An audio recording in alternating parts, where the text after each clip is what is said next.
My last build was huge. I made a 1/24th scale arcade from Stranger Things. This time I want to make something smaller, something that fits this picture frame. And this scene from the last episode is perfect for it.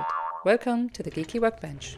I've already watched all the episodes of Season 5 and I'm currently enjoying all the theories about the Stranger Things universe that people are coming up with. I did hope a bit there would be an episode 9, but instead I'll have to make some Stranger Things DIY.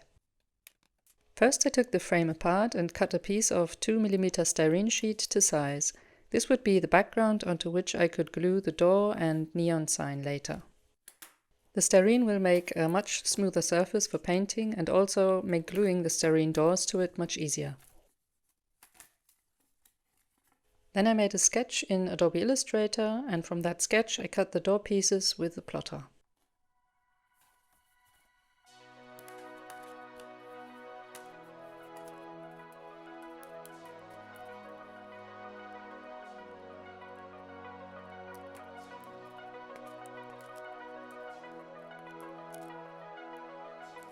With different sized styrene strips I made the door frames and trim, which I glued with cement glue.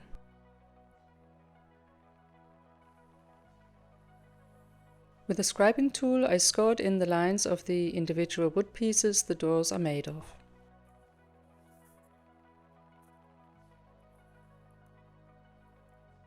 I forgot to film the process of adding the trim pieces, but here's how it looked when it was done. Next I cut 0.1mm aluminum sheet to size to make the protective metal bits on the bottom and around the handles of the doors.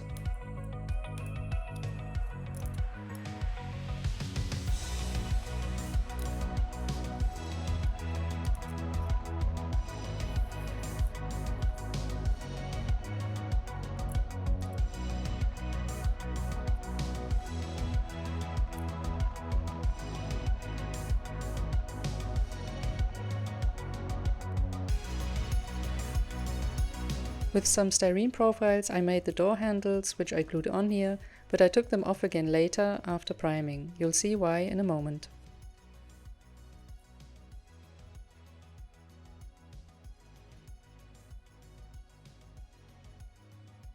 Using the sketch from the beginning, I prepared the neon sign. With the plotter I cut the lines into thin acrylic sheet. I should have used at least 1mm, but I didn't know that then.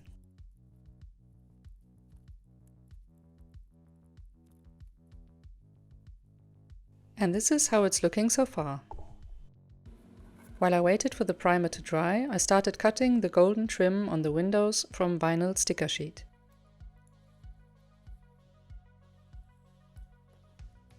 But before I glued those on, I went back to Adobe Illustrator to design the decals for the windows. The bigger font and object I could just trace, and for the smaller font I found suitable replacements.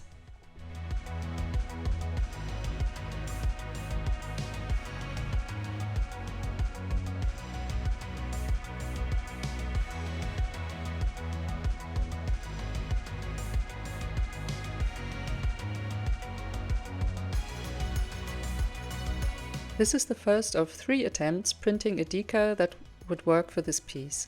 My first one I printed in light grey on transparent decal paper because the original was white on transparent.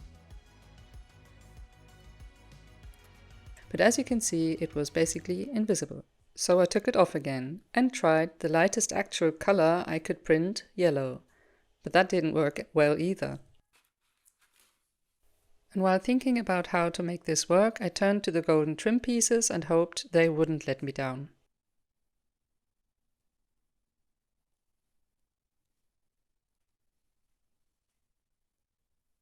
I'm happy with that. If you held an LED to the edge of the sign, the lines of the font will glow in the color of your LED. But I needed 2 different colors, so I used the technique I used for the neon sign in my previous build, the Hawkins Arcade. I use fluorescent paint and paint on top of the cut lines, and later I use UV LEDs to make the lines and the paint glow. This is a technique that I came up with so I wouldn't have to buy any extra LEDs or print anything elaborate. My only regret is not having used thicker acrylic sheet, because ideally you want the LED to sit flush on the edge of the acrylic glass.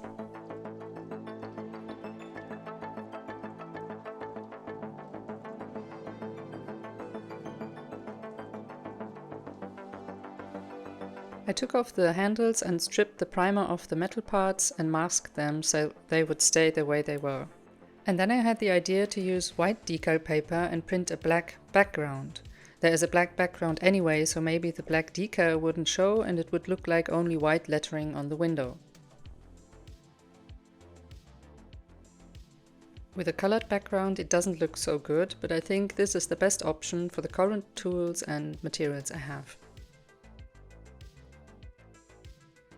Off camera I painted the doors brown.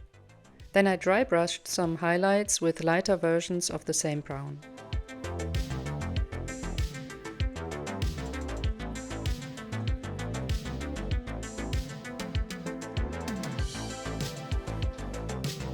And after I had applied a coat of clear varnish, I added a dark brown oil wash to weather the doors and also make the recesses more visible.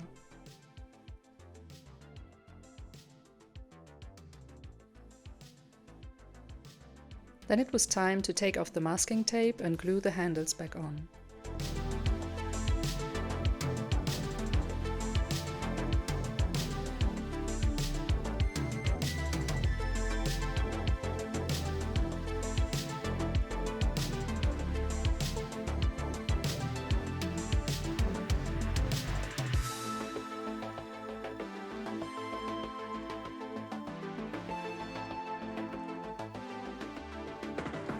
Only things left to do is glue the glass in place and add the door to the background piece, which I painted black with the airbrush off camera.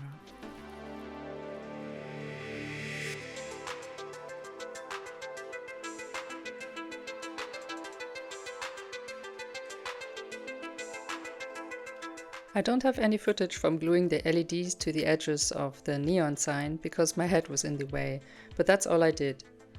You can also see that in my previous build. It's nearly time for the final results. This was a nice change of pace for me after the big arcade. I hope you enjoyed this miniature in a frame too. Thanks for watching, and see you again next time when I scratch build a sci-fi object for a Kit Bash challenge. Subscribe so you don't miss the next video. Bye!